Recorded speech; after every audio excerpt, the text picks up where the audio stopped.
naman sa kanilang puso ang pagbibisikleta at ang kanilang pag-aalaga sa mga hayop.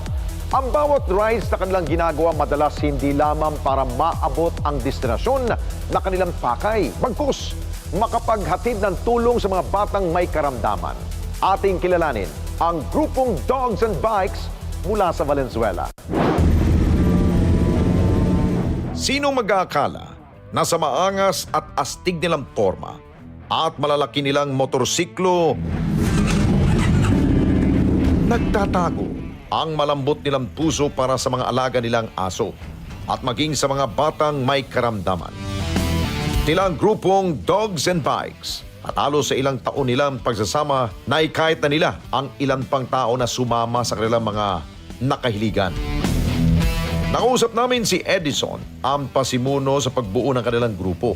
At ayon sa kanya, ang pagkahilig nila sa aso ang naging simula upang makilala nila ang isa't isa. Bali kasi nagsimula kami as a dog lover and then mahilig din kami sa motorcycle. 20 years ago, magkakasama na kami. Then na-convert lang sa mga motorcycle. Before, rides lang talaga kami. Kung saan namin maisipang magpunta, doon lang kami yun lang. Tapos lunch lang. Nang magsimula ang pagkahilig nila sa big bikes, dito na rin nagsimula ang mas maraming oras na sila ay magkakasama para mag-rides. At ang mga lingguhang pagkikita, hindi na lamang palitan ng tawanan at kwento ukol sa pamilya. Nauwi ito sa mas malalim na usapan ng pagtulong sa kapwa. At dito rin nila nalaman na bawat isa sa kanila may kakilalang warrior na tinutulungan. Nagsimula kasi yung may sa isang classmate ko nung college from Bicol.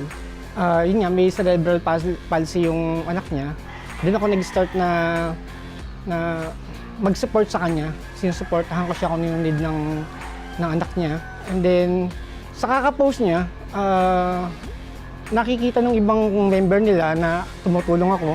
Doon na nagsimula na nag-friend request sila sa akin, nag-message sila sa akin. One time nag-raid kami sa Marilaki.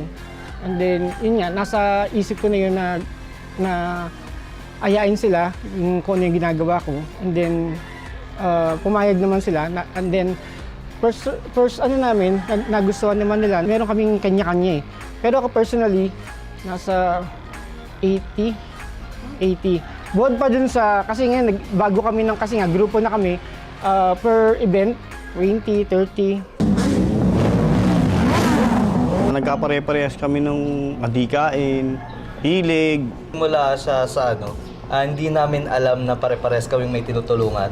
Tapos randomly lang kami nakapagkwento na, baka gusto nyong tumulong. Pinaka-unique na nagustuhan ko sa grupo is yung charity. Kasi nag-promise ako sa sarili ko na pagdating ng 2024, kailangan magkaroon ng patutunguhan yung pagmumotor ko. So, ayun, naisip ko na sumama sa grupo nila. Ang paisa-isa nilang pagtulong lumawak na. Lahat eh. Cerebral palsy, lately, hydrocephalus. Lately, na-invite kami ni Ma'am Jenny sa litro babies niya.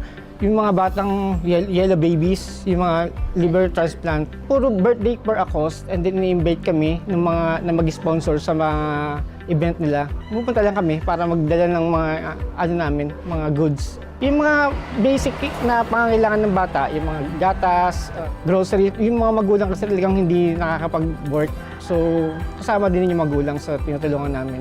Para naman sa kanyang kaibigan na si Jeffrey, hindi naging mahirap na umayon sa advokasiyang ito, lalo na't makabuluhan ang kanilang ginagawa.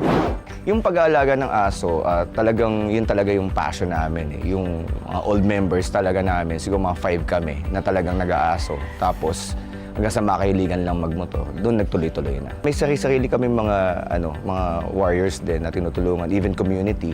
So nung napasok yun, dahil lahat naman ng grupo is may puso din. So walang nag-object na gawin natin to. So sinubukan namin sa unang event namin, sa birthday for a cause, then nagtuloy-tuloy na siya. Usually kasi mga weekend rides lang naman. So talagang pagka meron kaming schedule event, talagang yung schedule namin talaga, binablock na namin lahat para at least full force yung group.